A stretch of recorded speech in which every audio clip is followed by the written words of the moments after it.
What is transcendence? This is a question that I've been asked a lot. What is transcendence and how do I know I got there? I will try to explain it, and I'm going to do so with the help of this book called Transcendence. If you would like to read it, it's a good book that I do recommend, and you can find it in the description to this video below. Let us start with two quotes the author, Dr. Rosenthal, chose as an introduction to the subject. The first one is by William James. He says, and I quote, "Our normal waking consciousness is but one special type of consciousness, whilst all about it, parted from it by the filmiest of screens, there lie potential forms of consciousness entirely different." The second quote is by Maitri Upanishad, and I quote, "There is something beyond our mind which abide in silence within our mind. It is the supreme mystery beyond thought. Let one's mind rest on that and not rest on anything else." End of quote. To start explaining what transcendence is, Dr. Rosenthal talks about his first encounter with it at the National Institute of Mental Health after his friend Thomas Wehr saw a movie called Quest of Fire, which talked about prehistoric human beings. They were both at the time studying the effects of light and darkness on our health, and that movie about prehistoric men led Wehr to wonder about the effects of modern indoor lighting, and more specifically, how did prehistoric men sleep during long winter nights, in their caves and huts, in complete darkness? Of course, there was fire and later oil lamps, but these lights are nothing compared to the artificial lamps and lights that we have today that you can actually see from outer space, right? So he then decided to conduct a study simulating what a long winter night might be in that region, which was the region of Washington, D.C. He put a group of people in a completely dark room for 14 hours a night, the length of a winter night there. The rest of the day, the 10 hours left, people could go out in their normal daylight and use artificial lights also for their usual daily activities. And during those long 14 hours in darkness, they noticed a sleep pattern that didn't resemble the usual sleep pattern we experience nowadays. It was split into two blocks of sleep, at the start and at the end. The period where the subjects were awake in between lasted an average of 2 hours, 1.5, 2 hours. A few of the participants in the study described these 2 hours as just lying in their beds with, and I quote, "a tranquil attentiveness accompanied by a crystal clear consciousness." As we will see, this description is very similar to the transcendent states described by people practicing transcendental meditation. End of the quote. A. Roger Eckish, can't pronounce his name, he's written a book many centuries ago on the first references to sleep, dating from the ancient times of Homer. Eckish explains that the same things as experienced by various studies participants. So two sleep periods of roughly the same length, and in the middle, a state of awakening. Descriptions written on this mystical state in between sleeps, which is widely known as the watch, sound like the same state of attentiveness from Wehr's study. So let's take a look at a few passages written on that concept of the watch. The first is from the tale titled The Haunted Mind by Nathaniel Hawthorne. He was born in 1804 and died in 1864. I quote, "If you could choose an hour of wakefulness out of the whole night, it would be this. Since your sober bedtime at 11, you have had rest enough to take the pressure off yesterday's fatigue.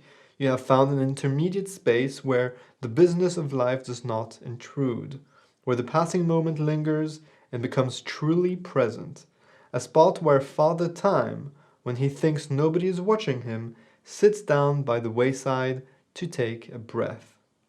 Robert Louis Stevenson, who was from 1800s to 1894, he was mostly known for his novels such as Treasure Island, Kidnapped, The Strange Case of Dr. Jekyll and Mr. Hyde. I'm not pronouncing it right, but he also wrote about this phenomenon, citing an experience in the French Highlands, and I quote, "In my whole life I have never tasted more perfect hour of life." And that's the end of the quote. And he later wrote, "There is one stirring hour unknown to those who dwell in houses where a wakeful influence goes abroad over the sleeping hemisphere and all the outdoor world are on their feet. It is then that homeless men who have laid down with the fowls open their dim eyes and behold the beauty of the night. At what inaudible summons are all these deep sleepers thus recalled in the same hour to life? Do the stars rain down an influence, or do we share some thrill of Mother Earth below our resting bodies? Even shepherds and old country folk, who are the deepest breed in these arcane, have not a guess as to the means or purpose of this nightly resurrection. Towards 2 in the morning they declare the thing takes place, and neither know nor inquire further. End of quote. More recently, though, author and meditation teacher Jeff Warren ventured in northern Canada during the winter of 2004 to experience the watch. He explains in his book that he indeed did feel the sleep divided into two parts, in between which the magic 2 hours of the watch. And I'm going to quote from his book titled The Head Trip. I woke and I couldn't tell whether or not I was still dreaming. My limbs were heavy, my head was sunk deep into the pillow, and my whole body was buzzing. The heaviness in my body didn't go away. It continued on, a marvelous languor that lasted for over 2 hours and finally threw me back down into one last early morning dream. Vere, in his research, has suggested 3 hypotheses in what role might the watch actually played in the course of evolution. The first might be the most obvious. Since the watch happened at different times for the people in the same tribe, this allowed them to always have someone awake and vigilant during all hours of the night, which served as valuable defense against external things, predators. Right. The second is that the watch usually happened just after REM sleep. That is the vital part of sleep where dreams occurred. This allowed them to remember and review fresh dreams, which might have been a potentially valuable source of information in these days. The third hypothesis is that this state of tranquil attentiveness and crystal clear consciousness might have had a value of its own. We know it from Transcendental Meditation, which seems to be so close that it relieves stress and improves decision making. A very important tool in these days that, well, didn't have coffee. Vere continued his studies by measuring blood levels on several hormones via an intravenous line. One of these hormones is prolactin. This hormone is meant to keep us calm. It is secreted highly in mothers who breastfeed, as it has a calming effect to them and to the baby also. Funny enough, roosting birds also seem to have elevated prolactin so that they keep their cool when the eggs are hatching. Prolactin is secreted directly from the pituitary gland into the bloodstream. To quote Vere, he says, "The nocturnal increase in prolactin secretion seemed to depend on a state of quiet wakefulness in which an individual does not expect to be disturbed and expects to fall asleep." End of quote. Studies were made on people practicing automatic self-transcending meditations, such as TM or vibrational meditation we do here, and noticed that the same levels of prolactin were secreted during meditation, giving this deep sense of calm energy that was apparently not found after ordinary relaxation with the eyes closed. Multiple observations suggest that the watch and transcendental states during meditation share a very common physiology. Most people in our busy Western world never have a chance to experience transcendence, even though it is a very natural phenomena, deeply rooted in our DNA and in our human evolution. So unless you manage to erase all artificial light during the night and live like a caveman or in a completely secluded place like northern Canada, I highly suggest that you start meditating. Transcendence can happen to some people just before they wake up and in certain moments in life also. For example, at one's wedding day or during the birth of a new child. I know I have felt it many times while playing improvised jazz music, and these were my first experiences with it. What do I mean by get it? Felt it? Well, let's continue and find out. Dr. Rosenthal makes a good point that it is not easy to convey a feeling or a state of consciousness to someone that has never experienced it before. Some states, like grief and falling in love, are hard to put into words. He quotes one of the Upanishads, which are ancient Vedic writings. I quote, "Words cannot describe the joy of the soul who is one with his own spirit. Only those who feel this joy know what it is. Even as water becomes one with water, fire with fire and air with air, so the mind becomes one with the infinite mind. End of quote. This quote actually does quite a good job in describing the feeling of transcendence, and that is a joyful state that involves a sense of integration between oneself and something infinite outside the self. One thing he describes that we talk about in our daily meditations together here is losing boundaries. You might forget where your hands are. That actually really happens, but more commonly, you lose sense of time, of the place you're in, the space around you, your environment, and more. A 20-minute session can easily feel like a 4-minute one. Remember how we start each meditation talking about how the vibration is our guide beyond time and space, eliminating the past and the future so that you're fully present? Well, this explains this phenomena. When there is no past, when there is no future, there is no more time flow. Time stops. There only is. This is how Maharishi, the man who brought Transcendental Meditation to the Western world, describes it. And I quote, "The Transcendental Meditation technique is an effortless procedure for allowing the excitations of the mind gradually to settle down until the least excited state of mind is reached.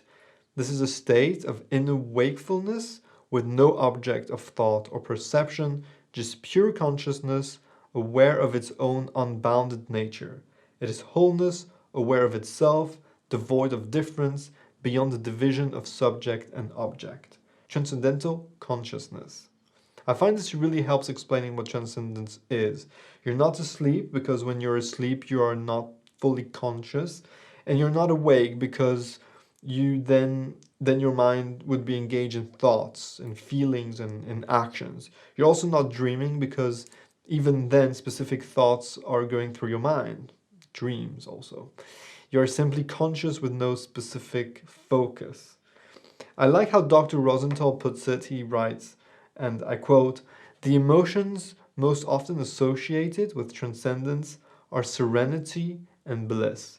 The word bliss, as opposed to joy or happiness, is seldom heard in daily life, but it really does capture the calm pleasure experienced during transcendence, a pleasure directed at nothing in particular and at everything at the same time. In addition, many meditators also have a sense of being connected to something greater or more profound in the universe." End of quote. He goes on to quote a psychologist in her 60s that describes it as follow, I quote, "During transcendence, I experience a feeling of total calmness and peace. I also experience a knowing that is very beautiful. I think this knowing is a result of being connected to the absolute aspect of existence, as if I exist and yet there is another I which exists and is eternal and totally without anxiety or involvement in the relative world. It is sometimes as if I am watching myself transcend into a state of peace and calmness where time doesn't exist, and yet if I wanted to pull myself up and became alert and active, I could at any moment." End of quote. I love this quote actually. To finish up, Dr. Rosenthal righteously mentions that transcendence is not always only in the mind, and many experience full body experiences. He quotes Tim Page, a journalist, that wrote, and I quote, "I imagine I'm one of the few people who will say this, the sort of all-body tingle that you get in a particular deep meditation reminds me a little bit of the afterglow after an orgasm. It's got that same kind of satisfaction and the same sort of tapping into some kind of deep peace that you sometimes have after that." End of quote. That sounds pretty good to me, and I know that a few of you guys have asked me if it was normal, if it was okay to feel aroused during and after meditation. So here you go, you have your answer. Yes, it's perfectly fine, it's perfectly normal, there's nothing wrong with you. We'll dig deeper into what transcendence is soon, but I think we did a pretty good job here scrapping the surface. Let me know in the comments what are your thoughts, what are your experiences with transcendence, with meditation in general, and if this description of transcendence, comparing it to the wake between two sleeps, resonated with you. Thanks for watching. If you've enjoyed this video, please do hit the like button. I always appreciate that. It helps a lot, people discovering the channel. And if you've not done so already and you want to have more videos on practical personal development and daily meditations and more, then please do subscribe to the channel and press the notification bell so that you're alerted every time we post new content. That's it for me today. I hope you have an enjoyable day. I'll see you very soon. Take care. Bye.